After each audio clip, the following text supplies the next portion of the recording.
Hello, how are you, Hari? I'm doing good. How are you? I'm doing well. What do you have for me? I have a bunch of soil samples. Okay.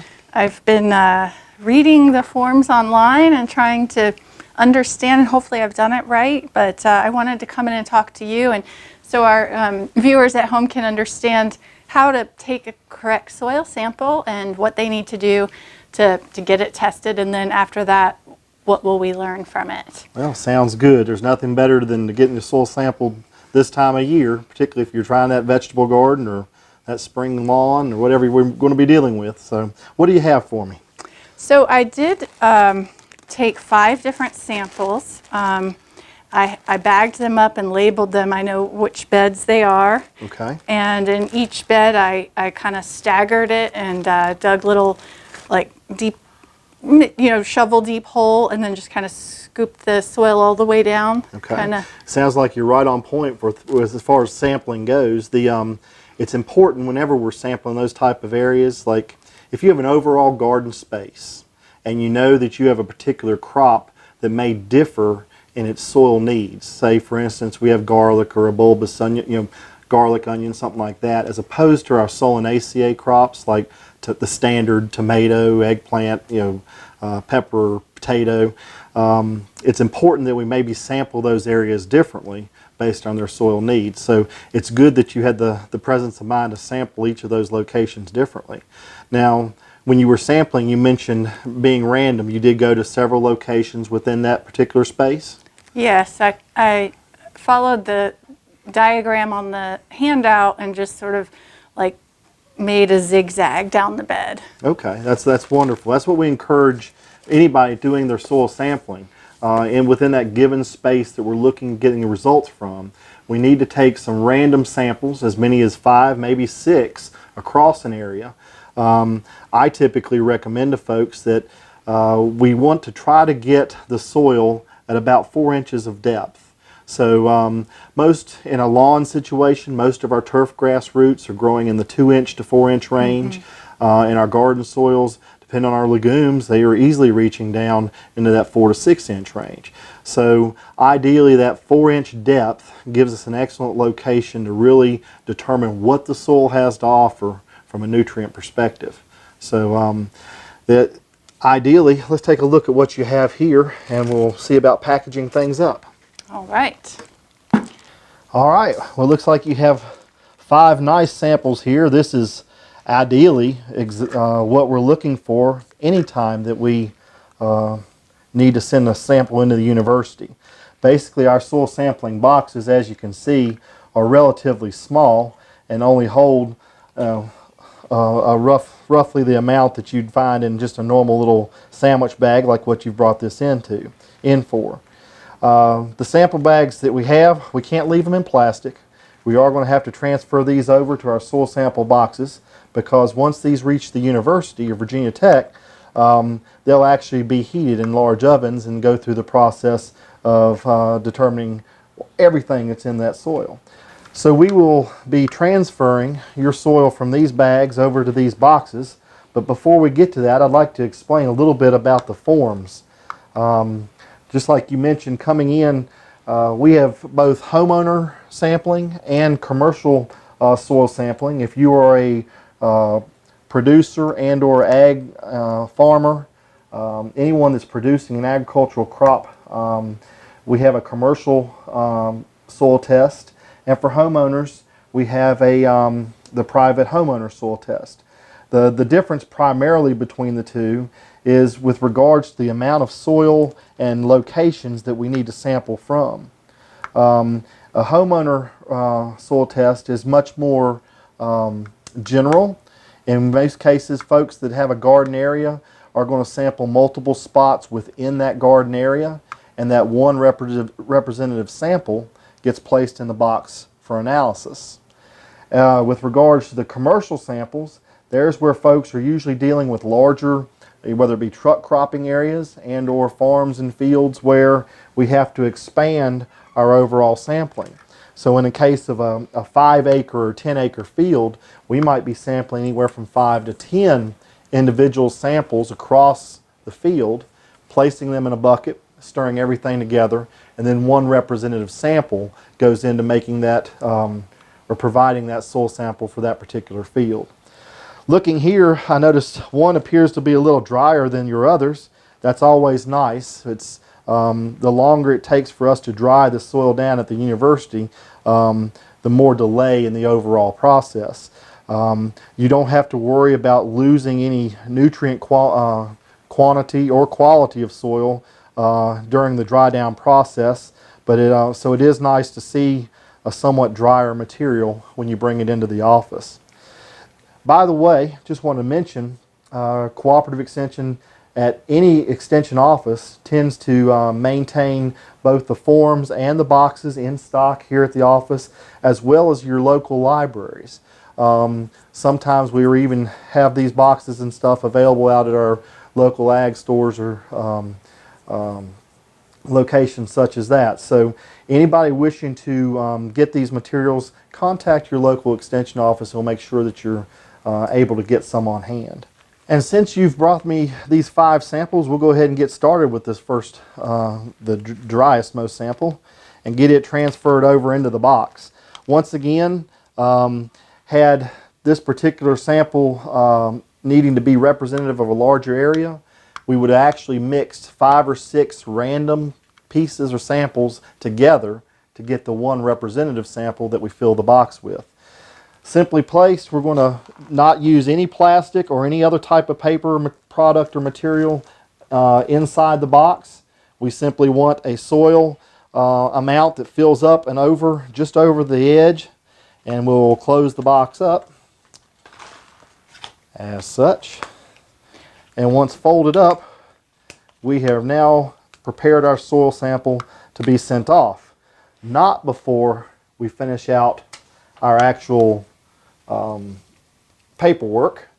And this is where a couple pieces of important information, anytime that you bring your soil into the extension office, we need to make sure that the results that you receive in 7 to 10 days, that we are able to refer back and make some good decisions on how do we address those garden spaces.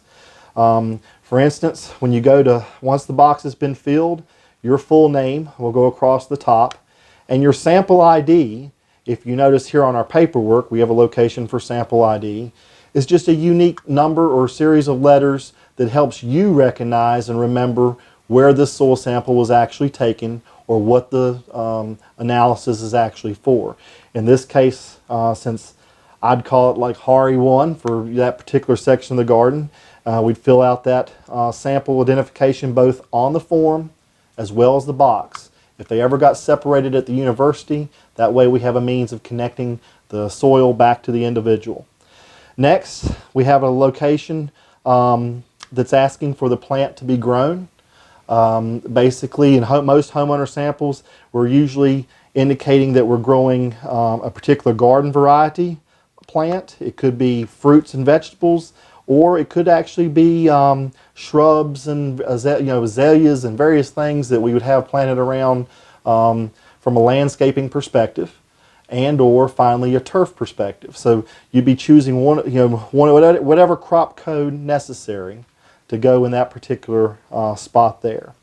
Lastly, there is an option to try to remember back to any type of soil amending that you may have conducted over the course of the past year up to 4 years.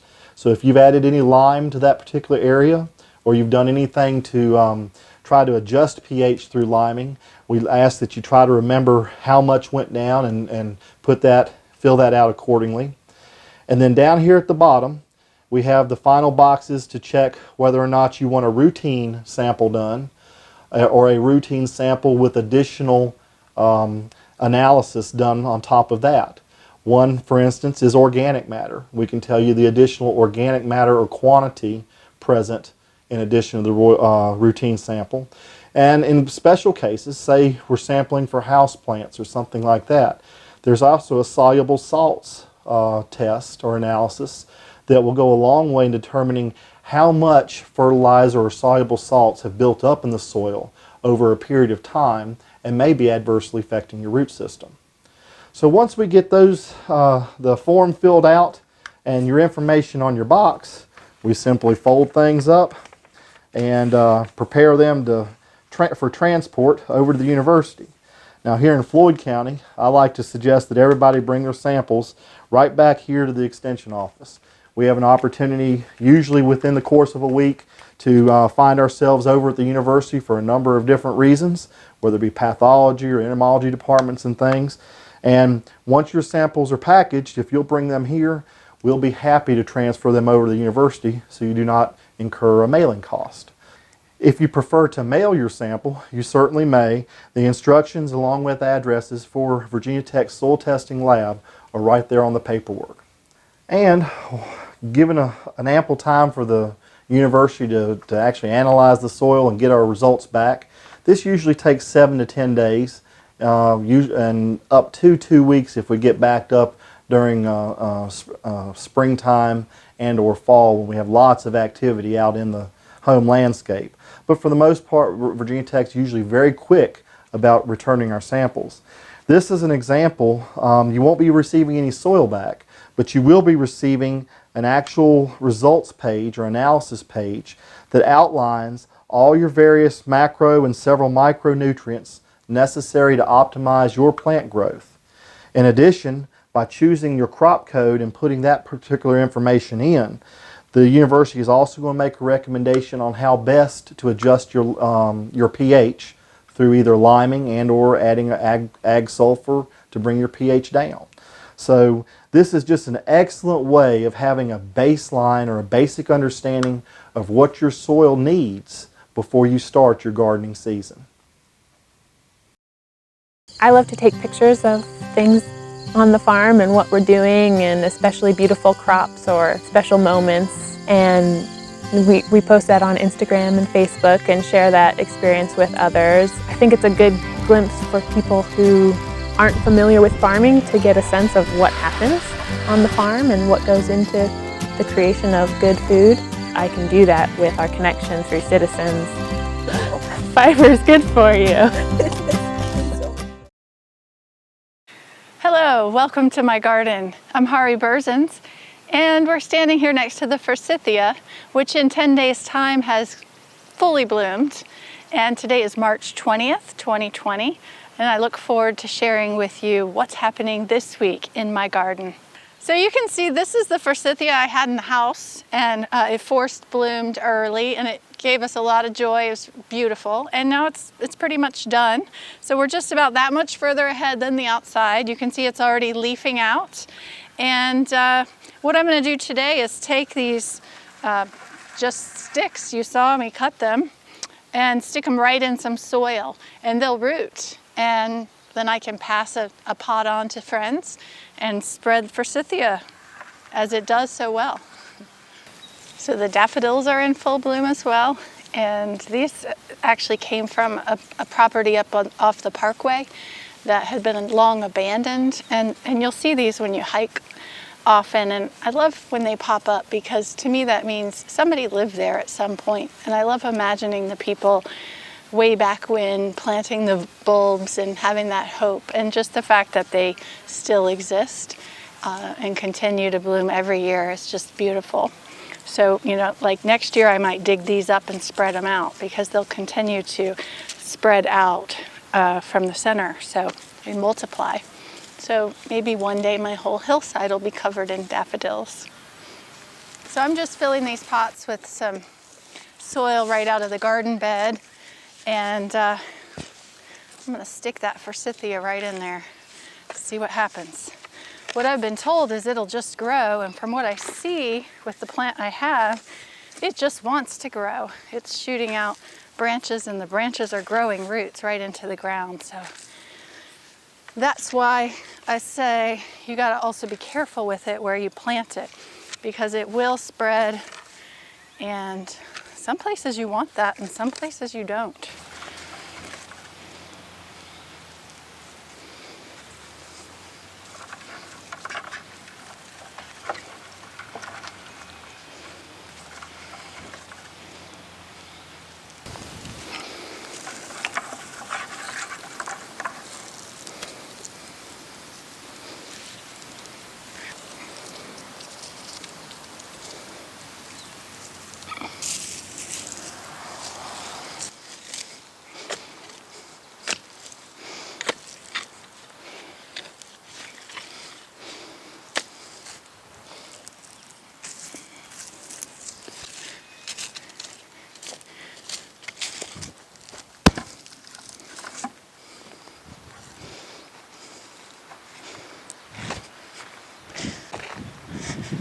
So here is what's left of the wine berries. I spent an evening last week, thank goodness for the time change, to have a few hours after work to just pull all these out. I definitely felt it the next day, a little lower back pain, a little core workout, but it feels good to have them out. And we're going to get them out of here completely so they don't decide to reroot. And the blueberries, I think, have already seemed happier. Maybe it's just me because I'm happier, but they're blooming, or not blooming, but getting buds, I can see. And I'm gonna go ahead and feed them this week with a little blueberry fertilizer. And you can see I started taking out all of last year's growth and making piles here. There's a ton of seeds in there from the different weeds and plants that I had last year, so I'm gonna get that out of the garden and just make a pile somewhere up in the woods and let it compost on its own. So the soil is so important, and I'm really looking forward to getting the results back from the Cooperative Extension Office so I can finally know exactly what is, the content of the soil is and what I need to do to enrich it. Over these years, I've just been throwing stuff in, and here I've got eggshells and coffee grounds just on top of the bed. I'm standing on some boards that I laid here in the middle so I could walk on the bed. One thing is, because we're so focused on having a light, airy soil so that those roots can go down and get everything they need and still not have to work so hard to break through a compacted soil, you want to avoid walking on your beds. So that's where I've got these boards so that I can get in here, because my beds are a little wide. So I kind of lay these down for a place to walk. I'm just cleaning off this board, and then I'm going to dig some, like a trough to plant peas. Now is a great time to plant peas. It's one of the first things that we can put in as seed in spring. They like that cooler weather. Once it starts to get hotter in June and definitely in July, the peas are done. So that's one of our first things we can eat from the garden. I'm just going to pull out some of these weeds that have grown up here. And I usually make a pile of the green weeds and take them to the chickens. They get pretty excited to have weeds from the garden. And that's something that's really great, and it's a good feeling when you can utilize everything in one way or another. If you don't eat all of clean your plates, you can feed it to the chickens, and then that chicken manure ends up coming back in the garden, and we create those closed loop systems. So the peas don't need to be planted very deep, and I know that this has been loosened last year, so I'm just making a spot to plant them along the edge of this fence, and then they'll climb the fence. I really like to use the fence in my garden as a trellis. So this year I ordered from the Territorial Seed Company. I haven't used them before, but I thought I'd give them a try. I really like their catalog, and most catalogs have a good description of what the plant or the seed needs, the right time to plant, what type of soil it needs, common insects and diseases, harvest and storage. So I really encourage you to keep your seed catalog, because it's a great resource when it comes time for putting the seeds in or harvesting and all those things, or even to understand what might be going wrong. So I'm looking here, and it says that you actually should inoculate peas, and I'm going to do that before we plant them. I got the super sugar snaps, and then I'm going to also look at the package, because there's often, some companies do more detail on the package than others, but it'll tell you the seed depth. So this is 1 inch to 1.5 inches. So that's how deep you're putting it into the soil. And then the spacing is how far apart each seed is from the other. And then the time of year, 45 degrees to 75 degrees soil temperature. And then how long it should take to germinate. And that's a good to know, because then if it's not coming up, either you had old seed or something ate your seed, or any number of things can happen. You can get cutworms where they come up and then a cutworm just comes and cuts the baby seed right off, because they love to eat those. So it's telling me that I should not sow indoors. So sugar snap peas need to be directly sown into the soil. And it's time. It's definitely time. I'm sweating here. So, and it says we can sow them without tilling by just scratching out a furrow and covering the seed shallowly. So that's what I've just done with my digging fork. It's just sort of make a little, what do they call it? Furrow? Is that what they said? Yeah, furrow. It's a good word. So I'm just going to take the seed and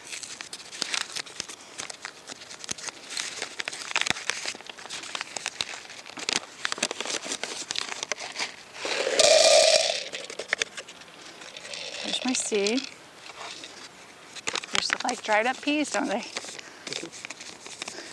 My package tells me that I should dampen the seed with non-chlorinated water and just add a little bit of inoculant and kind of coat the seed. So I'm just going to get a little water from the hydrant here.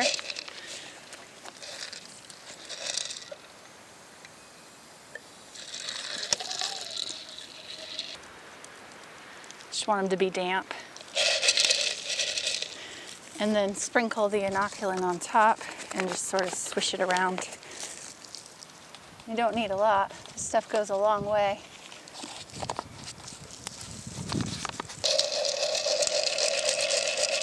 And I'm going to go ahead and make a row of snap peas.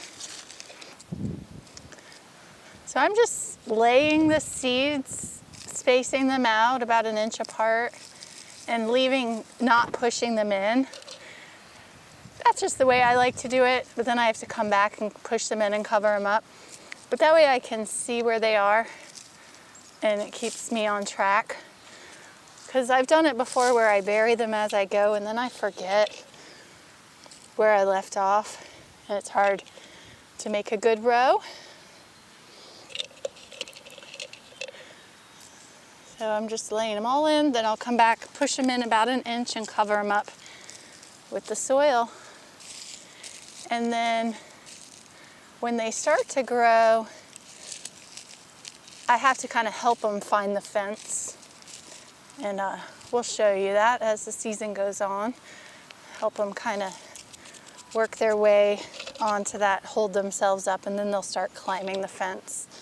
And hopefully, if all goes well, we'll have the fence covered in snap peas by early summer.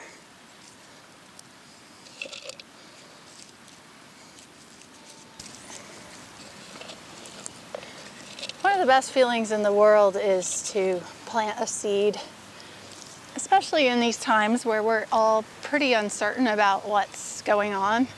This is something we can do. We can get out in our yards and put seeds in the ground. It's a real act of faith and hope to plant a seed, because I put this here and really don't know what is going to happen, just like everything else. But then when it does grow and hopefully provide food for me and my family and my friends, my community, it's participating in all that's good. And that's what we need to be doing.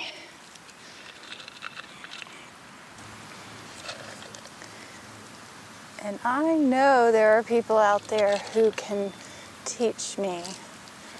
And if you have ideas or you see something I could be doing better, I would love to hear about it. You can email your ideas to thestampede@citizens.coop. And we would love to hear from all of you. We have such a rich community of gardeners and farmers, and then we can all learn from each other.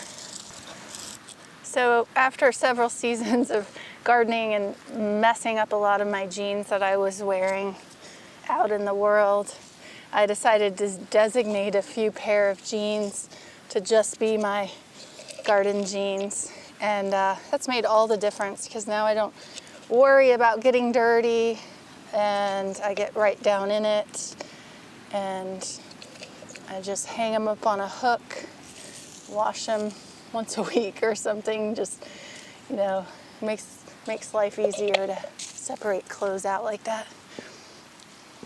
So it's been a hard time these last couple weeks with all of the news about the coronavirus, and it definitely brings a lot of anxiety to me.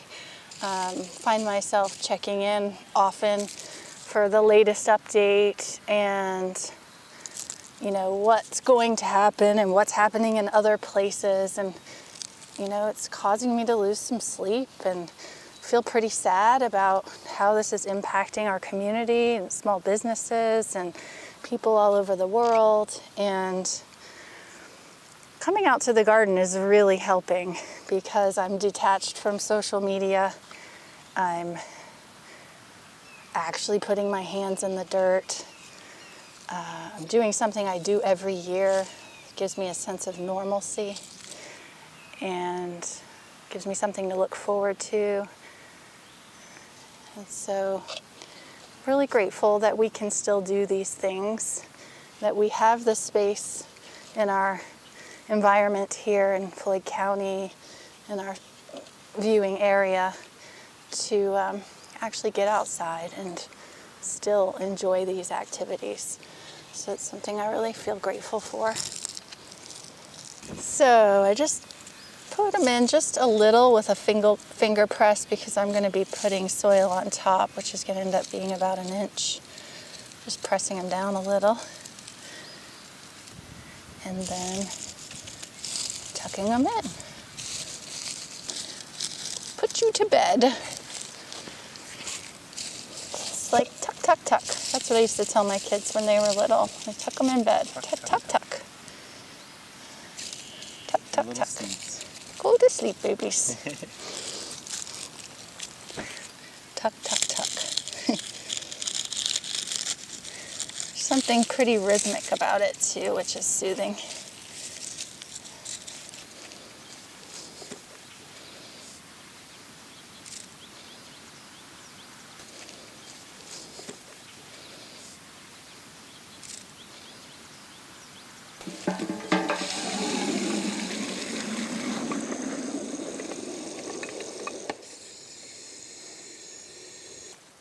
And now you say grow.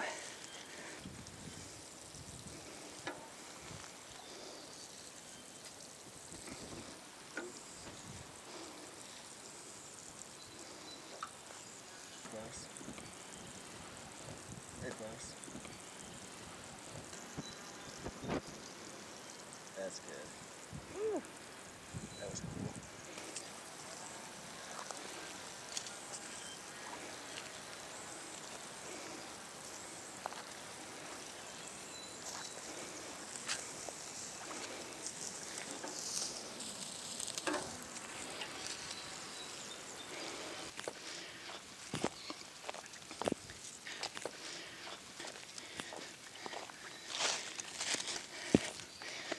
I have treats.